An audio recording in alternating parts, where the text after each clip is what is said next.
Hello friends, welcome to my channel. आज की बात एक छोटी सी कहानी से। चुन्नू लाल की कहानी।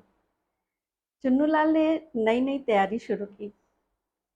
उन्हें एक दीदी मिली जिन्होंने कहा कि तुम पॉलिटी की एक ये किताब है, तुम इसे ले लो, बहुत अच्छी है। फिर उन्हें एक भैया मिले। उनके भैया ने बताया कि ठीक है ये किताब, लेकिन इस कोचिंग के नोट्स बहुत अच्छे हैं, तुम ये नोट्स ज़रूर से खरीद लो। तो चुन्नू लाल ने वो नोट्स खरीद लिए। फिर उन्हें एक सर मिले जो बहुत सालों से तैयारी कर रहे थे। उन्होंने कहा कि नहीं नहीं नहीं, मार्केट में बिल्कुल एक नई किताब आई है, इसमें सब कुछ इंक्लूडेड है, बहुत सारा कवर किया हुआ है, तुम वो ले लो। ठीक है। फिर उसे एक अपना कोई पुराना मित्र मिल गया। उसने कहा कि अरे अरे अरे अरे, छोड़ो ये सारी चीज़ें, एक नई किताब और है जो मैं भी पढ़ रहा हूँ, तुम वो किताब ले लो। चुन्नू लाल बिल्कुल जोश में थे, नई नई तैयारी शुरू की थी। उन्हें लगा कि नहीं, मेरे पास सारा मटेरियल तो होना चाहिए, कोई भी चीज़ बिल्कुल नज़रों से पास नहीं होनी चाहिए, बस सब मेरे पास होना चाहिए। उन्होंने दीदी की बताई बुक भी खरीदी, भैया के बताए नोट्स भी लिए, सर की बताई किताब भी खरीदी और मित्र की बताई नई किताब भी खरीद ली। फिर पढ़ाई शुरू करी। कभी उन्हें दीदी की बात याद आई, लगा कि नहीं नहीं, दीदी ने बहुत अच्छा बताया था, तो उन्होंने वो किताब खोल के पढ़ ली, पॉलिटी की। फिर उन्हें कभी कभी लगा कि नहीं नहीं, भैया कहते हैं कि वो नोट्स बहुत अच्छे थे। फिर उन्होंने वो नोट्स खोले। उन्हें लगा कि नहीं नहीं, वाकई में इसमें तो बहुत ज़्यादा कंसाइज करके दिया हुआ है, ये नोट्स बहुत अच्छे हैं। फिर उन्हें लगा कि नहीं, सर तो इतने सालों से तैयारी कर रहे हैं, बड़े मंझे हुए खिलाड़ी हैं, लाओ जरा सा खोल के उनकी वाली किताब देखते हैं। फिर उन्होंने वो पढ़ लिया। फिर उन्होंने कहा कि नहीं नहीं यार, मेरा दोस्त कौन इतनी मेहनत करे, मेरे दोस्त ने बताया कि ये बिल्कुल एकदम रामबाण वाली किताब है, जिसमें कम पढ़ के भी सिलेक्शन हो जाता है, लाओ ये वाली किताब खोलते हैं। फिर उन्होंने वो किताब पढ़ी। फिर आया एग्ज़ाम। एग्ज़ाम में पूछा गया कि राष्ट्रपति के चुनाव की प्रक्रिया के संबंध में इन सारे कथनों का अवलोकन करें और इसमें कौन से सत्य हैं, कौन से कथन सत्य हैं, उस पे मार्क करें। कथन 1-2, कथन 2-3-4 या कथन 3-4, या इनमें से कोई नहीं। अब हमारे चुन्नू लाल के दिमाग में कभी 1-2 सही लगे, कभी 3-4 सही लगे, कभी 2-3 सही लगे, कभी लगे कि इनमें से तो कोई भी नहीं। तो बस बेसिक बात यही है कि आप चुन्नू लाल मत बनिएगा। कोई भी चीज़ पढ़नी है, जहाँ से भी आप पढ़ रहे हैं, एक ही चीज़ को एक ही जगह से 10 बार पढ़िए, वो आपके लिए सबसे ज़्यादा बेनिफिशियल होगी। तो चुन्नू लाल ने सबसे बड़ी गलती ये करी कि उन्होंने एक ही चीज़ को पढ़ा, वो भी 10 जगह से पढ़ा उन्होंने। लेकिन आप चुन्नू लाल मत बनिएगा, स्मार्ट बनिए और स्मार्टली पढ़ाई कीजिए, ताकि आपसे ये गलती नहीं हो कि एग्ज़ाम के समय में आपको बहुत सारा कन्फ्यूज़न हो रहा है।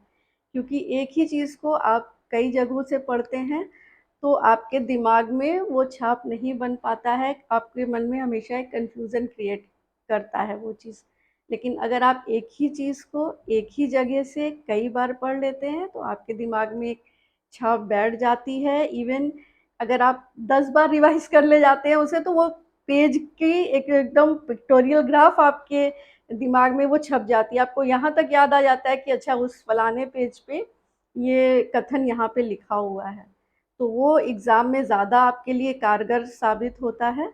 और ये एक तरीका है पढ़ाई करने का। आपको कैसे आप किसी मटेरियल को, कैसे किसी चीज़ को आपको तैयार करना है। तो ये मटेरियल के संबंध में था। मैंने प्रीवियस वीडियोज़ में मैंने बताया था कि आप कहाँ से तैयारी शुरू करें। फिर आपसे क्वेश्चन बैंक के बारे में बात हुई थी और आपसे सिलेबस के बारे में बात हुई थी। तो तीसरी बात मैं मटेरियल की कर रही हूँ।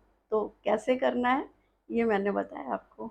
अब क्या करना है, तो आप जिस भी एग्ज़ाम के लिए प्रिपरेशन कर रहे हैं, आप उससे रिलेटेड जो टॉपर्स हैं उनके इंटरव्यू आप इंटरनेट पे सुन लें।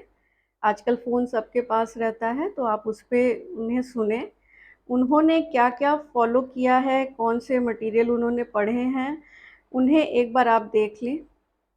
और उसी के साथ आप ये देख लें कि किसमें बहुत ऑथेंटिक साइ टाइप से बहुत कंसाइज़ वे में दिया हुआ है और उसको आप कई बार पढ़ डालें। जैसे कि फॉर एग्ज़ाम्पल एक लूसेंट की बुक आती है मार्केट में, सब जीएस की प्रिपरेशन के लिए मार्केट में लूसेंट की बुक हमेशा अवेलेबल रहती है। तो वो एक ऐसी बुक है जो एनसीईआरटी से भी पहले पढ़ लेनी चाहिए।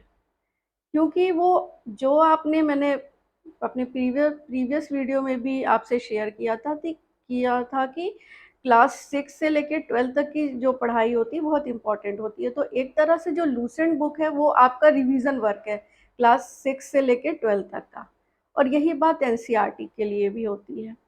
तो जो जीएस का कोर्स जिन्हें कंप्लीट करना है, और लूसेंट ऐसी बुक है कि अगर आप रेलवे के लिए कर रहे हैं, एसएससी के लिए कर रहे हैं या सिविल सर्विसेज के लिए कर रहे हैं, तो एक ऐसी बुक है कि जिसको उठाया आपने 15 दिन, 20 दिन, 25 दिन में 2-3 बार आप उसकी रीडिंग लगा गए, आपके दिमाग में वो चीज़ बैठ जाएगी।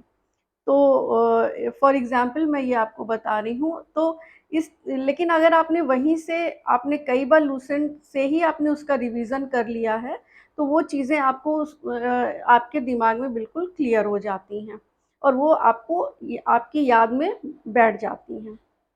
फिर इसके बाद आप आगे कौन-सी किताब आप आगे परस्यू करना चाहते हैं, तो जो पुराने टॉपर्स रहे हैं, उनके इंटरव्यू सुनिए और उन्होंने जो किताबों का रिकमेंडेशन किया है, उनको आप ज़रूर से ज़रूर फ़ॉलो करिए। या अगर किसी कोचिंग के नोट्स बहुत अच्छे आपको मिल जाते हैं और वो रिकमेंडेड हैं, जो टॉपर्स हैं, तो फिर वो आप लेकर उसकी स्टडी कर सकते हैं। लेकिन फिर वही बात है जो मैं कह रही हूँ कि आप चुन्नू लाल मत बनिएगा, एक ही चीज़ को एक ही जगह से कई बार पढ़िएगा। तो आज की बात मटीरियल को लेकर इतनी ही है। जल्दी ही हम फिर से मिलेंगे नए वीडियो में। Thank you so much. Thank you for watching.